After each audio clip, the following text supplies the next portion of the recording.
Hello everyone, I hope you all are good. We are here with your lecture 6, that is MCQs on excretion in plants and animals, and this is your last topic for your life processes. We are completed with your life processes. This is your last topic, okay? So हम इसमें cover करने वाले in your excretory system in your humans in plants as well as animals के related MCQs हैं. So let's start. Your first question is, please अपनी copies निकालो and just mark your answers और just tell you with it, right? तो चलते हैं. Your first question is the kidney are located A within the coelom, B near the buccal cavity, C near the heart और D outside the coelom. अब जो तुम्हारी kidney है वो कहाँ लोकेटेड होती है? Your kidney is located, where it is located? It is located outside the coelom. ठीक है, it is located outside the coelom. D is your correct answer. So अगर किसी को नहीं पता व्हाट इज सीलम, सीलम क्या होता है? एक बॉडी कैविटी होती है. क्या होती है? बेसिकली ये होती है तुम्हारी बॉडी कैविटी, राइट? अब ये भी क्वेश्चन आ सकता है कि किडनी कहाँ सिचुएटेड होती है. बेसिकली जो तुम्हारी जो किडनीज होती है ना, वो कहाँ सिचुएटेड होती है? Let me show you, wait a second. If you can clearly see, जो तुम्हारी किडनी है वो कहाँ पे लोकेटेड है? तुम्हारी किडनी जो है ये देखो बीन शेप्ड है. ये कहाँ लोकेटेड है? देखो, late me show you. Firstly ये तुम्हें दिख रहा होगा, इसके नीचे ये स्टमक है, ठीक है? तो किडनी का है, जो किडनी होती है वो तुम्हारी होती है behind the peritoneal lining of the upper part of the abdominal cavity. जो तुम्हारी कैविटी होती है ना, एब्डोमिनल कैविटी, ये उसके पीछे होती है, ठीक है? और जो सीलम होता है उसको कहा जाता है वो तुम्हारी होगी बॉडी कैविटी, ठीक है? अब देखा जाए ये तो उसके पीछे है, मतलब ये किसी कैविटी के अंदर नहीं पड़ी है ना. जैसे एक कैविटी होती है, एक एब्डोमिनल कैविटी है, राइट? वो है उसके अंदर है, पर किडनी तो बाहर होती है, तो इनसाइड तो हो नहीं सकती है, ठीक है? तो ये तो यहाँ से कैंसिल हो गया. बकल कैविटी भी कैंसिल हो गया, हार्ट भी. ये होता है नियर, ये क्या होता है? ये सिचुएटेड होता है बिलो द डायफ्राम, ठीक है? ये डायफ्राम हो गए तुम्हारे, ये उसके बिलो सिचुएटेड होता है, राइट? ये आगे तुम्हारी लीवर और ये तुम्हारा स्टमक है, ठीक है? और जो तुम्हारी ये जो किडनीज होती हैं ये प्रेजेंट होती हैं behind the peritoneal lining of the upper part of abdominal cavity. ये एब्डोमिनल जो कैविटी होती है ये उसके वेट, जो तुम्हारी एब्डोमिनल कैविटी होती है, राइट? ये उसके अपर पार्ट में प्रेजेंट होता है पर बिहाइंड द पेरिटोनियल लाइनिंग, ठीक है? तो ये उसके बाहर प्रेजेंट हुआ, उसके अंदर नहीं है, तो इसलिए it is present outside the coelom, मतलब बॉडी कैविटी के बाहर है, ठीक है? So this is your answer. ये भी आ सकता है कि कहाँ सिचुएटेड होता है? ये सिचुएटेड होता है बिहाइंड योर रिब्स. रिब्स जो होती है ना तुम्हारी, ये तो तुम्हारी लंग्स आ गई, ठीक है? तुम्हारी रिब्स भी होती हैं, ये रिब्स के पीछे होता है. या तो ये क्वेश्चन आ सकता है कि एक ऑप्शन हो सकता है बिहाइंड द रिब्स और दूसरा हो सकता है आउटसाइड द सीलम, ठीक है? और तीसरा एक और है, it is situated below the diaphragm, क्योंकि बहुत जगहें हैं इसके, हर एक व्यू हैं तो उसके थ्रू बताया गया है, ठीक है? Right? So your correct answer is outside the coelom. D is your correct answer. Next, large amount of nitrogen excreted from a mammalian body is through A. breath, B. sweat, C. urine और D. feces. तो तुम्हारा जो nitrogen है वो कहाँ से excrete होता है? लार्ज अमाउंट ऑफ नाइट्रोजन हम कहाँ से एक्सक्रीट करते हैं? It is through your C, urine.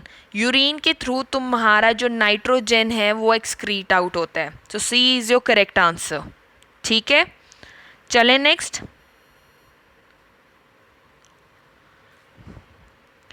The part through which arteries and veins enter or leave the kidney is called as A. renal papilla. Sorry, it's not pore, it's papilla. Renal papilla. B. hilum. C. minor calyces और D. major calyces.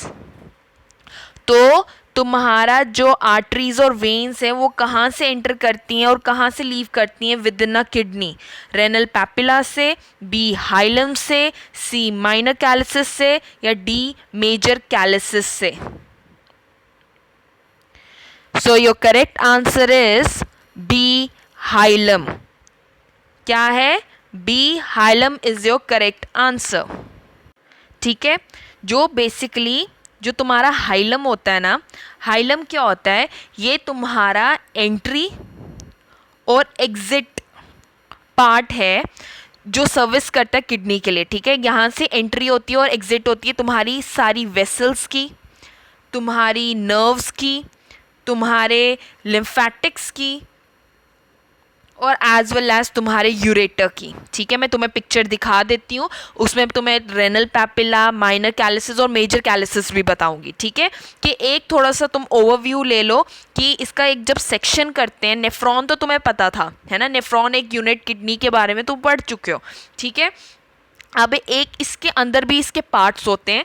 ठीक है, तो एक बारी हम उसके बारे में पढ़ लेते हैं। ठीक है, ठीक है, ये है तुम्हारा एक सेक्शन किडनी का। ठीक है, ये तुम्हारा एक किडनी का सेक्शन है, राइट, ये हम उसके बारे में पढ़ रहे हैं। अब हम जब बीच में से किडनी को काटेंगे तो तुम्हारा इस तरह दिखता है। ठीक है, अब ये जो तुम्हें आउटर रीजन दिख रहा है किडनी का, ये वाला, ये येलो पार्ट जो दिख रहा है, इसको कहा जाता है कॉर्टेक्स।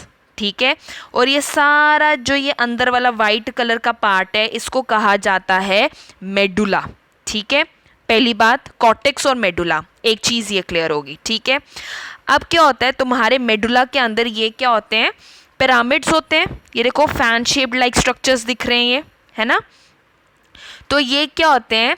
ये 5 से 8 पिरामिड्स होते हैं। ठीक है, अब इनको सेपरेट किया जाता है, एक रेनल कॉलम होता है। ये रहने दो, बस तुम्हें पता होना चाहिए मेडुला के अंदर ये देखो पिरामिड्स होते हैं। ठीक है, ये दिख गए फैन शेप जो तुम्हें पिरामिड्स दिख रहे हैं। ठीक है, अब ये हर एक पिरामिड क्या करता है? ये यूरिन बनाता है। क्या बनाता है? ये यूरिन बनाता है। ठीक है, और इसको सारा किधर इकट्ठा करता है? तुम्हारा एक रेनल पैपिला होता है, वहां पे इकट्ठा करेगा। ठीक है,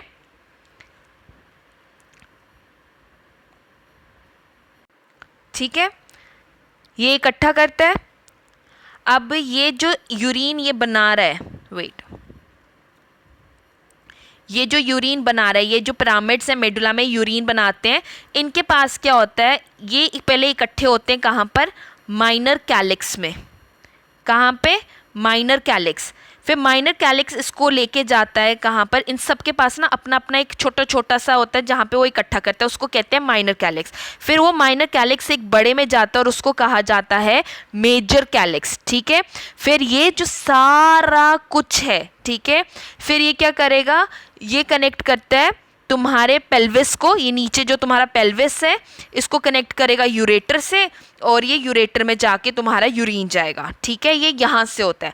अब देखो, ये नीचे तो तुम्हारा पेल्विस और यूरेटर आ गया, ये देखो ध्यान से, ये जो नीचे है ना लाइट पर्पल कलर का है, ये तुम्हारा मेजर कैलिक्स। अब यहाँ से नीचे से जाते हुए ये तुम्हारा यूरिन यहाँ से जाएगा और यूरेटर में पास होगा, और इसको कहा जाता है पेल्विस। ठीक है ना।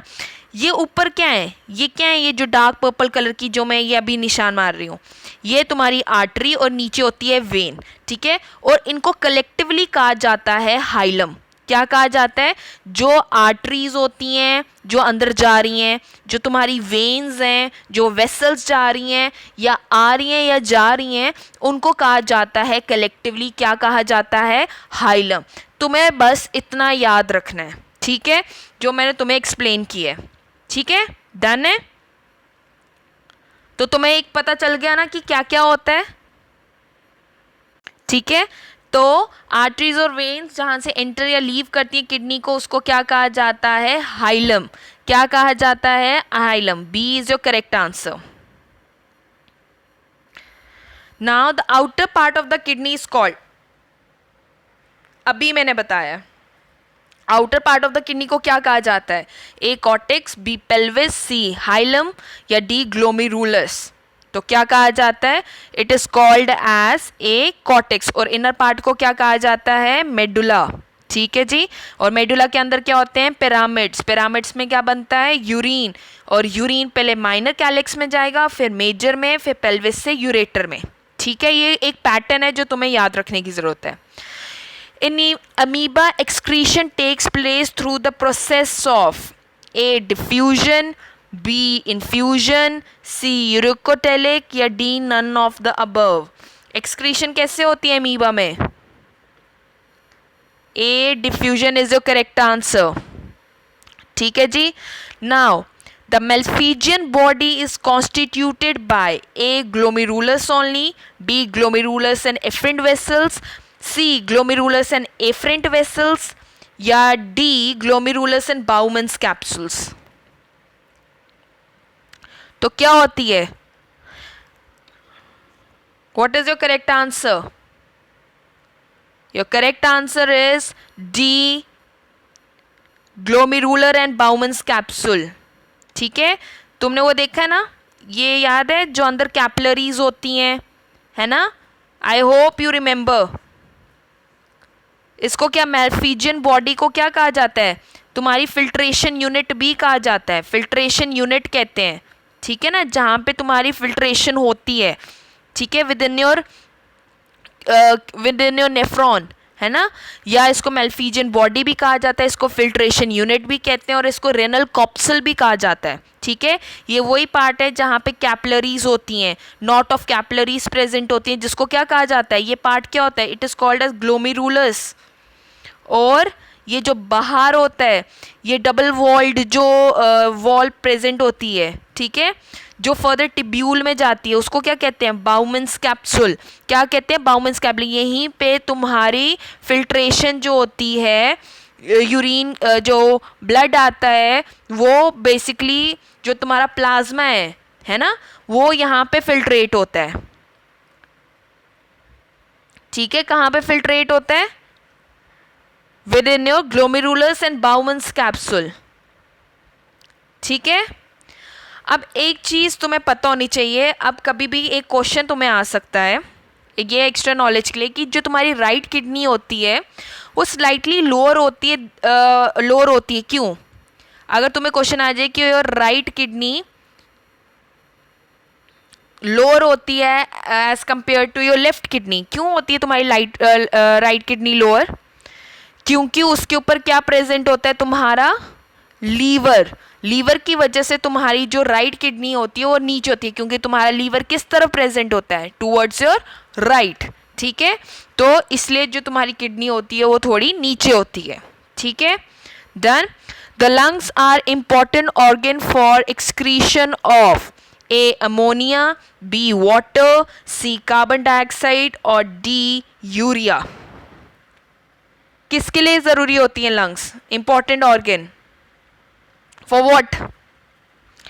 It is used for your carbon dioxide. C, carbon dioxide को एक्सक्रीट आउट करना होता है ना लंग्स ने, है ना? कार्बन डाइऑक्साइड निकालती है और ऑक्सीजन अंदर लेती है, ये तो तुम्हें पता है. चलें आगे.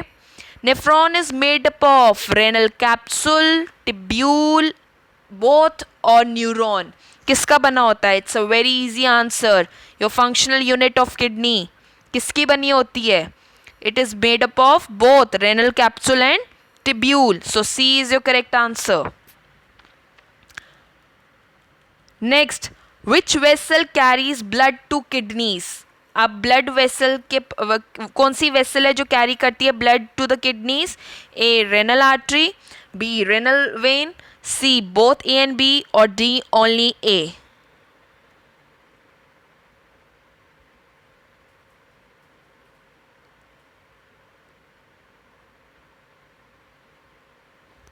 सॉरी, ये गलती से लिख दिया है. It's none of the above. ठीक है, so what is the correct answer? A renal artery, B renal vein, C both A and B or D none of the above. So your correct answer is A renal artery, जो होती है वो carry करती है your blood to kidneys. ठीक है. Next, the amount of water excreted in as urine is, कितना amount of water excrete होता है as urine?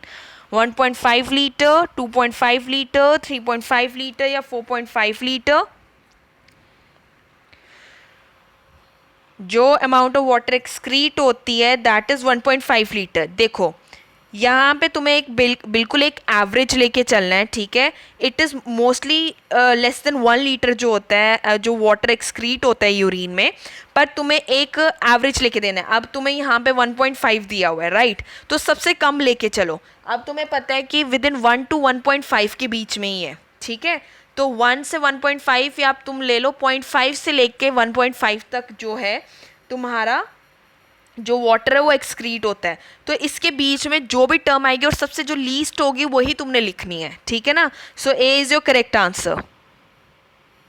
The process of dilution of urine takes place in, process of dilution कहाँ take place करता है? A distal tubule, B collecting duct, C loop of Henle और D proximal tubule.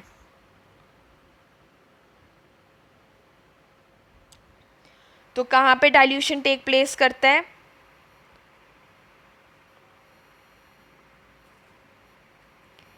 ए distal tubule. Distal tubule में तुम्हारा जो dilution take place करता है, ऐसे क्या होता है, तुम्हारा कॉन्सेंट्रेटेड यूरिन होता है ना तो जो बेसिकली तुम्हारा जो तुम्हारा डिस्टल टिब्यूल है और कलेक्टिंग डक्ट होता है ना, ये तुमने टिब्यूल्स तो पढ़े हैं, loop of Henle, proximal tubule, ये सब पढ़े हैं, है ना। ये स्ट्रक्चर तुम्हें पता होगा। जो डिस्टल टिब्यूल होता है वो सबसे एंड में प्रेजेंट होता है, राइट। तो ये है जहाँ पे डाइल्यूशन टेक प्लेस करती है कि यूरिन जो ज़्यादा कॉन्सेंट्रेटेड फॉर्म में बाहर ना निकले, ठीक है जी। तो ये है जो डाइल्यूशन जहाँ पे टेक प्लेस करती है, पर तुम्हें इंडिविजुअली भी इनके सबके रोल पता होने चाहिए, ठीक है। नाउ लेट्स गो, तुम्हें एक चीज़ तो पता है। अब देखो प्रॉक्सिमल टिब्यूल के बारे में तुम्हें सबको पता है, ये किसके लिए होता है? ये रीएब्जॉर्ब करता है सारे फिल्ट्रेट्स को, है ना। जितना फिल्ट्रेट हुआ होगा उनको रीएब्जॉर्ब करेगा, रीएब्जॉर्प्शन में हेल्प करता है प्रॉक्सिमल टिब्यूल, जो सबसे पहला होता है ना। उसके बाद क्या आता है? लूप ऑफ हेनल, ठीक है। ये तुम्हारी वाटर की रिकवरी करता है। किसकी रिकवरी करता है? तुम्हारी पानी की रिकवरी करता है। और क्या लेता है? यूरिन से तुम्हारा जो सोडियम क्लोराइड है उसको ले लेगा, ठीक है। और पानी की रिकवरी करेगा और यूरिन सोडियम क्लोराइड लेगा यूरिन से, ठीक है जी। ये फंक्शन है इनका। फिर कलेक्टिंग डक्ट क्या करता है? कलेक्टिंग डक्ट तो तुम्हें पता है कि यूरिन कलेक्ट करता है और उसको कहाँ लेके जाता है? पेल्विस के पास। और पेल्विस क्या करता है आगे? उसको यूरेटर के पास लेके जाता है ना। ये काम आ गया। डिस्टल टिब्यूल का तुम्हें पता है डाइल्यूशन करता है, ठीक है। अब रेगुलेशन ऑफ वाटर करेगा, मतलब रेगुलेशन ऑफ वाटर क्या हो गया? मतलब वो कंट्रोल करेगा वाटर की कितना होना चाहिए, कितना बाहर निकलना चाहिए, या पूरी बॉडी से ख़त्म ना हो, डिहाइड्रेशन ना हो, ठीक है। तुम्हारे जो इलेक्ट्रोलाइट्स हैं, ठीक है, और तुम्हारा हाइड्रोजन आयन है, उनको इलेक्ट्रोलाइट्स जो होंगे उनका बैलेंस मेंटेन करके रखेगा। इलेक्ट्रोलाइट क्या आगे, है ना, मतलब तुम्हारे जो फ्लूइड बैलेंस है ना, कितना फ्लूइड होना चाहिए उसका बैलेंस मेंटेन करके रखता है। फिर तुम्हारे मायोकार्डियल, तुम्हारा जो हार्ट है उसको मेंटेन करके रखता है। तुम्हारे जो न्यूरोलॉजिकल, तुम्हारा जो ब्रेन का फंक्शन है उसको मेंटेन करके रखता है, ठीक है। जो डिस्टल टिब्यूल है मैं उसकी बात बता रही हूँ, ठीक है। ये इसका काम है, और इसका ही काम है कि ये जो है यूरिन को बेसिकली डाइल्यूशन में हेल्प करता है, और यार जहाँ पे डाइल्यूशन टेक प्लेस करती है, ठीक है। So A is your correct answer. Artificial kidney was first introduced by William J Kolff in 1920, 1925, 1930 या 1943। तो 2 क्वेश्चंस बन रहे हैं तुम्हारे यहाँ पे, ठीक है। पहला तो तुम्हें इसका आंसर है डी, 1943 में विलियम जे कॉल्फ ने बेसिकली टर्म दी थी इसको फादर। एक क्वेश्चन निकल गया ये, या तो तुम्हें आ सकता है artificial kidney was first introduced bye, किसने किया था, तो तुम्हें नाम पता होना चाहिए, दैट इज़ विलियम जे कॉफ, ठीक है। दूसरा क्वेश्चन क्या आ सकता है? Who is the father of artificial kidney क्या है? बेसिकली योर डायलिसिस प्रोसेस, है ना। तो आर्टिफिशियल किडनी का फादर कौन है? इट इज़ विलियम जे कॉफ, ठीक है। और दूसरा आर्टिफिशियल किडनी का दूसरा नाम क्या है? दैट इज़ योर डायलिसिस, ठीक है, फादर ऑफ डायलिसिस। कंफ्यूज मत हो जाना आर्टिफिशियल किडनी में और डायलिसिस में, डायलिसिस ही आर्टिफिशियल किडनी है, प्रोसेस होता है, ठीक है।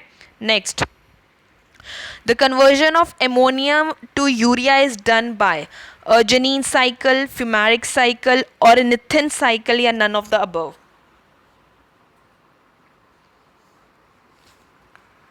So your correct answer is C, ornithine cycle, ठीक है। देखो इनको डीप नहीं जाना है, अब उन्होंने सिंपली पूछा है कि एमोनिया टू यूरिया कन्वर्जन किस साइकिल में होता है, वो होता है ऑर्निथिन साइकिल, जिसको उसका दूसरा नाम भी यूरिया साइकिल है। अगर तो यूरिया साइकिल होगा तो तुम्हें पता चल जाएगा, हाँ जी एमोनिया टू यूरिया साइकिल में कन्वर्ट हो रहा है ना। तो यूरिया साइकिल का दूसरा नाम है ऑर्निथिन साइकिल, तो सी इज योर करेक्ट आंसर, ठीक है। यहाँ पे क्या होगा, तुम्हारा जो एक्सेस ऑफ जो एमोनिया होता है, ठीक है, वो कन्वर्ट हो जाता है किस में, यूरिया में। कहाँ पे, इन योर लीवर सेल्स में। कहाँ पे कन्वर्ट होता है, तुम्हारे जो लीवर सेल्स होते हैं ना, वहाँ पे एमोनिया टू यूरिया बनता है, ठीक है। तो ये यूरिया में कन्वर्ट हो जाता है, ये चीज़ तुम्हें पता होनी चाहिए, ठीक है। अब वैसे ही आएगा नहीं कि तुम्हें एक कॉन्सेप्ट पता हो तो बता रही हूँ, ठीक है। ये जो फिमेरिक साइकिल है ना, ये तुम्हारी कहाँ पे होती है, सिट्रिक एसिड, जो तुम्हारी क्रेब साइकिल थी ना, ये एटीपी प्रोड्यूस करने में हेल्प करती है, ठीक है। अर्जिनिन साइकिल जो होता है, इसमें क्या होता है, अर्जिनिन है, तो अर्जिनिन साइकिल में अर्जिनिन क्या करता है, ये भी यूरिया में होता है, ठीक है। यहाँ पे क्या होता है, ये अर्जिनिन ना तोड़ा जाता है कि ये क्या बना सके, यूरिया बना सके, ठीक है, और क्या बना सके, तुम्हारा यूरिया फॉर्म कर सके, बस इतना याद रखो। पर एमोनिया टू यूरिया बनाने के लिए, कन्वर्ट होने के लिए कौन सी साइकिल होती है, उसको कहा जाता है ऑर्निथीन साइकिल, ठीक है। C is your correct answer. Conversion of excess of amino acids into urea is done by, excess of जो एमिनो एसिड होता है उसको यूरिया में कन्वर्ट कहाँ किया जाता है, लंग्स, लार्ज इंटेस्टाइन, लीवर और स्किन। अभी अभी मैंने तुम्हें ऑर्निथीन साइकिल के थ्रू यही बताया। सी इज जो करेक्ट आंसर, कि जो तुम्हारा एमिनो एसिड है, जो है तुम्हारे एमोनिया है, वो यूरिया में कन्वर्ट होता है in the mitochondria of liver cells में, तुम्हारा ये जो है कन्वर्जन टेक प्लेस करती है। So C is your correct answer. The condition where urea accumulates in blood is A. anemia, B. glycosuria, D. uremia, D. acidosis. जहाँ पे urea accumulate हो जाता है इन द ब्लड, ब्लड में urea accumulate हो रहा है, उसको क्या कहेंगे। देखो अगर तुक्का भी लग रहा है तो लग जाएगा, इट इज़ यूरेमिया। यूरिया तो पता चल गया, मिया क्या होता है, ब्लड, तो विद इन ब्लड एक्यूमुलेट हो रहा है, तो it's uremia. C is your correct answer. Anaemia तो तुम्हें कंडीशन पता है क्या होती है, आरबीसी, जब आरबीसी कम हो जाते हैं, ये तुम्हें पता है। ग्लाइकोसूरिया भी पता है क्या होता है, इसमें क्या होता है कि जो ग्लाइको मतलब शुगर, जब तुम्हारे यूरिया मतलब तुम्हारे जो यूरिया हो गया यूरिन, मतलब तुम्हारे जब यूरिन में ज़्यादा शुगर प्रेजेंट होती है, ठीक है, तो उस सिचुएशन को कहा जाता है ग्लाइकोसूरिया, ग्लाइकोस यूरिया, ठीक है। इसकी वजह से ही तुम्हें टाइप 1 या टाइप 2 डायबिटीज़ मेलाइटिस होता है। जब शुगर के level with in the urine ज़्यादा आने लगे तो तभी तुम्हें डायबिटीज़ मतलब जो डायबिटीज़ हो जाती है, ठीक है।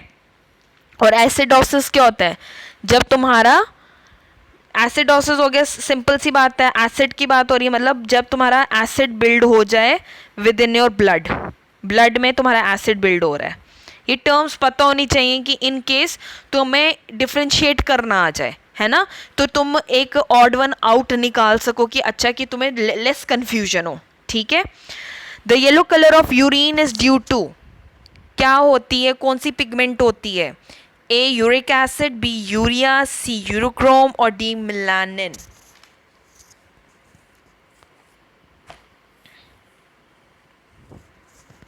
So what it is? It is C. Urochrome. Urochrome तुम्हारी पिगमेंट होती है जिसकी वजह से येलो कलर आता है यूरिन का, यू शुड नो दिस, ठीक है। Next, in kidney glucose is mainly absorbed bye, glucose कौन एब्जॉर्ब करता है इन kidney, A. Bowman's capsule, B. loop of Henle, C. PCD that is proximal convoluted tube, या D.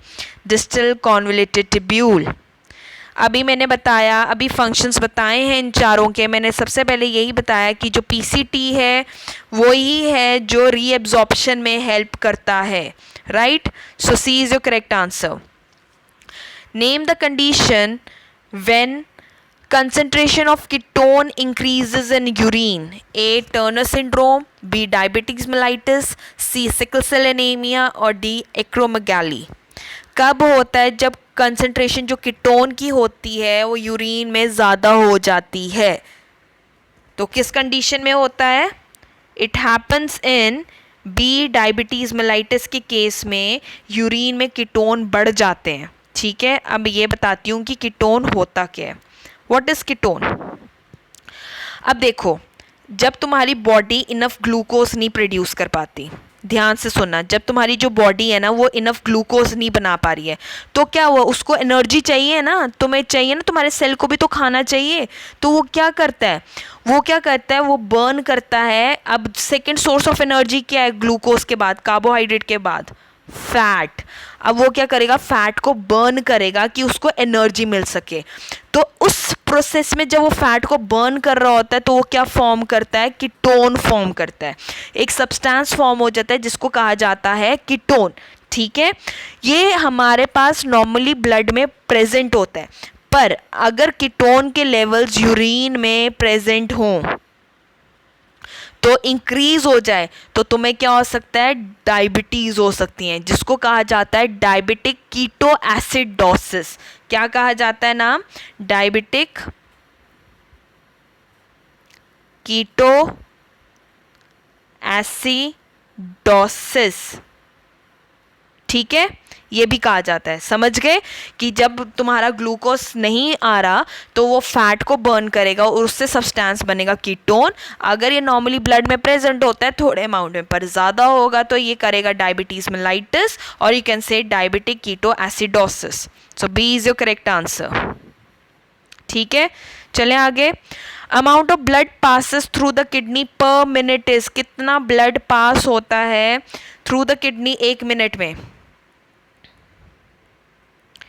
So 110 to 200 ml, 150 to 200 ml, 100 to 120 ml और 500 to 1000 ml।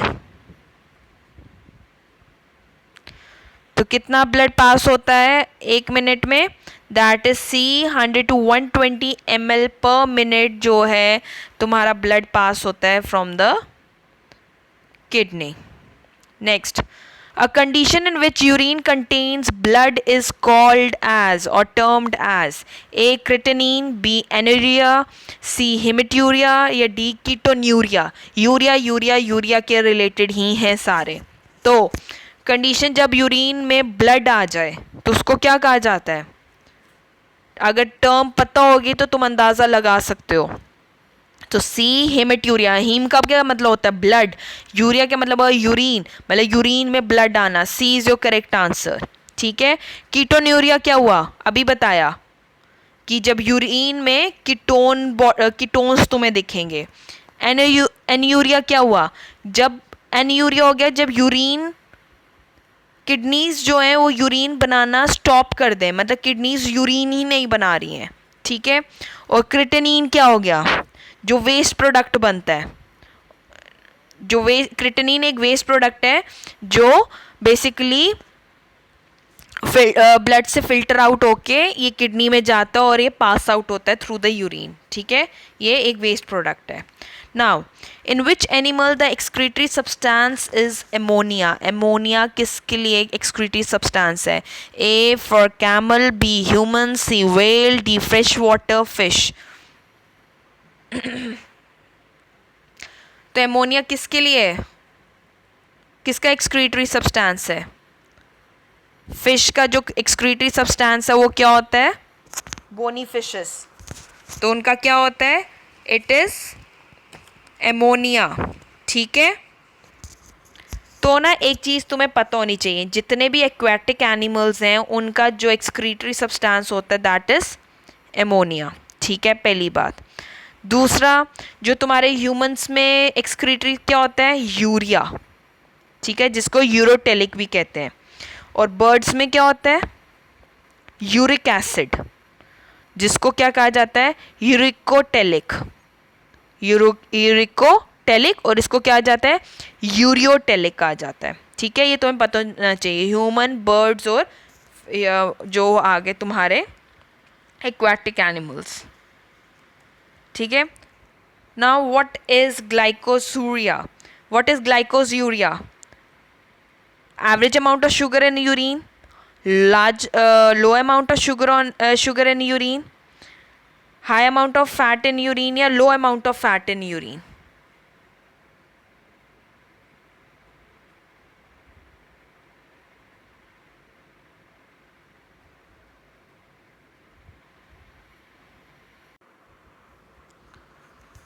Sorry, ये जो question है, it is basically it's high amount of, not average,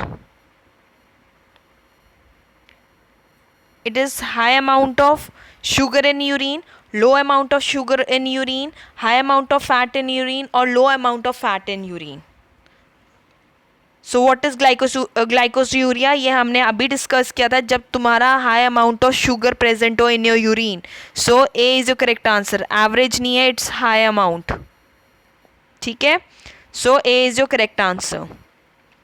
excretion of bile pigment in the urine indicates, जब bile pigment जब तुम्हारे urine में आ जाए, ठीक है, उसका क्या मतलब होता है? ए रिकेट्स, बी जॉइंडिस, सी डायबिटीज, डी एनीमिया।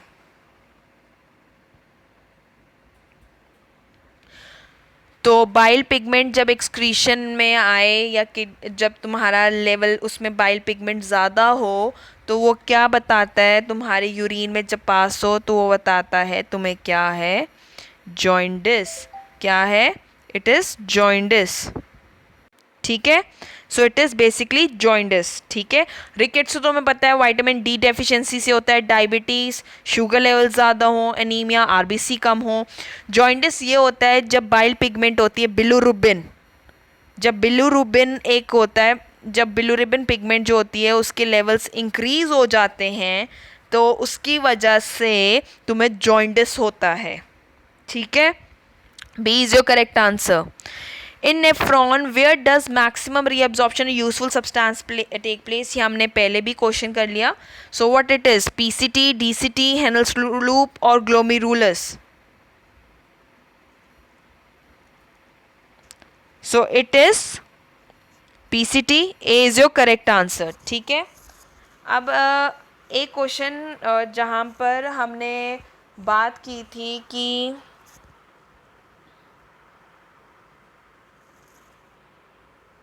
हाँ, तुम्हें ग्लोमेरुलर फिल्ट्रेशन रेट भी पता होना चाहिए कि ग्लोमेरुलर मतलब कितना फिल्ट्रेशन करता है एक मिनट में, that is 125 ml per minute जो होता है उसका फिल्ट्रेशन रेट होता है। ठीक है, 125 ml करता है पर मिनट में, वो 125 ml फिल्ट्रेट करेगा तुम्हारे प्लाज्मा को। ठीक है, तो ग्लोमेरुलर फिल्ट्रेशन, ग्लोमेरुलस में ही होता है ना तुम्हारी फिल्ट्रेशन, यहाँ पे कैपिलरीज होती हैं और यहाँ पे बाउमन्स कैप्सूल होता है जहाँ पे तुम्हारी फिल्ट्रेशन होती है। तो GFR उसको कहा जाता है ग्लोमेरुलस फिल्ट्रेशन रेट कितना है, इट्स 125 मिलीलीटर पर मिनट। ठीक है, ये तुम्हें पता होना चाहिए। ठीक है, so we have come to an end, और ये है आज का session, and we have completed your life processes. All the best and please solve it. Have a nice day.